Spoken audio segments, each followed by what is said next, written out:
traders, Mark here from Flipside Trading, and it is Sunday, July 12th, and it is hot and it's a scorcher out here, let me tell you. Riding the bike today, just about melted out there on the pavement. But anyway, let's talk about the markets and see what's happening. One of the things that we're going to see is that we've basically had a very narrow consolidation phase last week, and that consolidation always leads to expansion, so we'll take a look at some of the possibilities about which way that may go. And I do want to touch again on the new economy and say it's still going higher, but how much higher can it go? So let's take a look at that and dive on in. So let's go back to our charts. And the first thing we want to do is take a look at the SPX. Now we take a look at the SPX right here. You can see that over the past 5 days that we've really been in this zone, right? Kind of bouncing below and above, but we're holding, and we are still in an uptrend. And so usually what happens in an uptrend, when you break out expansion, it would go higher, and potentially you could see that that 32 number is really a good target to take some profit off the table if it does expand that way, and or tighten up some stops. Because conversely, we have we're really riding the 8 EMA right here. That's the yellow line, and the 21 are really holding well. So if we break those two, then I would see, if we break the 21, then yeah, I would see something all the way down here, to the 5200 area. I don't know which way it's going to go, but given that we have this pre-tax and earnings start next week, I do think that the expectations that the market is going to try to pump it a little bit higher. And then, once kind of the dust settles after the earnings seasons and we get to that August, September area, it wouldn't surprise me to see more of a pullback. But let's take a look at a couple other things and a couple different views on this SPX. And we'll take a look at real quick. I mean, even if you take a look at the weekly, you can see that, from the weekly perspective, that this consolidation area is really holding. Right here, here's the whole past week. Here's the next level, and if we break that, then you have a whole gap fill, to close. I don't expect to see that happen next week. There just aren't enough, should we say, tech names reporting. It's going to be, more of your banks and financials, and I think that they may get a push higher, but I don't think they're gonna jump. So that being said, let's take a look at some of the underpinnings as well, and we'll take a look at the financials and show you what I mean by that. If you take a look at the financials right here, what we're seeing is look, the value area for the month is really held up, and it's I could expect it to see kind of a rise to the top of value, kind of follow through with the rest of SPX, maybe in this pre-earnings / options expiration ramp up. So that's a good thing to watch. Okay, this is kind of a secondary piece.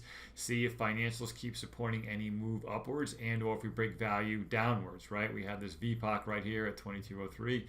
So if we do break and close below, this could be a key area that to look for as support. The next thing we want to look at, of course, is the our transports.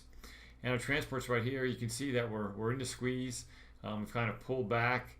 We kind of have an inflection here on momentum based on the histogram. It's kind of bouncing, went from zero, bouncing a little higher. Wouldn't be surprised to see this hit the top of value, and maybe with the squeeze, push through and give us a topping tail, if you will, at the 200-day moving average. And of course, Mr. Copper is always one of the key factors that pushes us forward, especially given this new economy, given how much copper is needed in chips and everything else these days. And you can see one of the things that says that we may be kind of at the end of an uptrend. I shouldn't say an end of an uptrend, end of this current, if we say almost exponential push, is we've taken out two VPOCs here in the series of a week.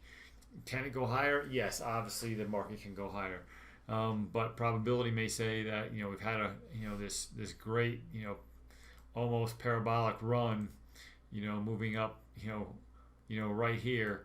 It's about time for the market to consolidate a little bit, and so I would look for that in the next week or two especially about in advance of earnings. Now, the way I say that in advance of earnings, because we've always seen there's this phenomenon that instead of playing the earnings themselves, if you play kind of the pre-ramp, and we look at Netflix that has earnings next week, you can see that it really kind of bounced here off the 21 and kept pushing higher. On Friday it just had a freaking monster day because let's see, earnings next week are, what day is that? On the 16th, so that's next Thursday, I believe. So I would expect to see probably a little more upper pressure than maybe Wednesday. Day before, I expect it to sell off a little bit, but to try to play earnings itself, I think it is difficult. The same thing is Amazon is another one. It has earnings kind of later in that tech sector. That's kind of the third week of July. Again, you can see we have the kind of the exponential push. Tesla is also showing us the same type of a thing. Oops, sorry about that. And there's been these just rocketing, tremendous moves. You can see right here off the flag, right here off this bull flag. It punched up on Friday. Now, I did catch some of that. I didn't expect it to go that high, though. I tell you, when it kind of got to this 1450 range, and then even to the last thing I took off was at 1500, just because it was a nice round number on Friday. I didn't expect it to try to push through the 1548, so I definitely left some money on the table in that day trade. So kind of, to provide some additional context to see what the other indexes are doing, let's take a look at the NDX on the cash session. And you can see here on the NDXs, I'll go ahead and smooth this up just a little bit, that we're in this channel, and every time that we get to the top of this channel, we get a good pullback down to the 21, right? We got not quite here, but back here. Here we're kind of close, back to the 21. Especially if we kind of get a pop out, I can see it, popping back down to more or less to the bottom of the channel, kind of a look above and fail type scenario. So be cautious here in your techs, right? They're moving and they're moving up well, but I wouldn't initiate new longs. I would just keep trying to ride the trend at this point in time, especially with options expiration. I can really see things moving up, kind of Wednesday, Thursday, kind of that steady grind. Well, I'll even take a step back. It wouldn't surprise me on Monday that we see another push higher, just because Mondays always, just have been big for like the past 4 Mondays where you start lower and you come higher.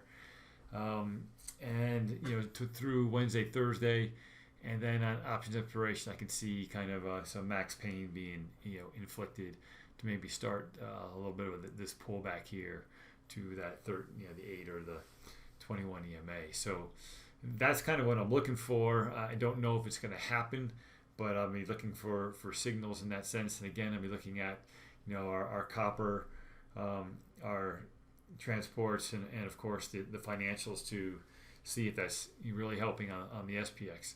On the NDX, like I said, once you pop above that channel, you usually have this opportunity to it wants to respect that channel, and I think you'd see a pullback as well. So be cautious. If you get a look above here and fail, make sure you get 2 or 3 days here bouncing off this trend line before you initiate any new longs, just to be on the safe side. Well, at least that's how I'm going to be on the safe side, and how I'm going to play that from a conservative fashion. So we've talked about basically the new economy, and if we go back here to the ETFs that we've really been pushing and been invested in more or less in our long-term portfolios, you can see here that they're doing quite well, right? Let's take a look, and obviously our benchmark, of course, is the S&P 500, and that's right here.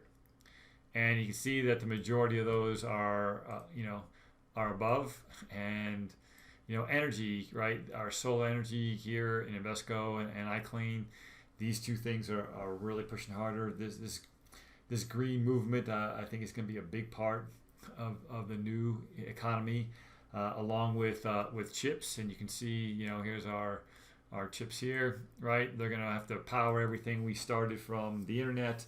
We've gone to mobility. Now the next phase and the next new, should we say, new sector area, of course, is artificial intelligence. Of course, you're going to need software in order to run that, and you can see that that software is still, pushing forward.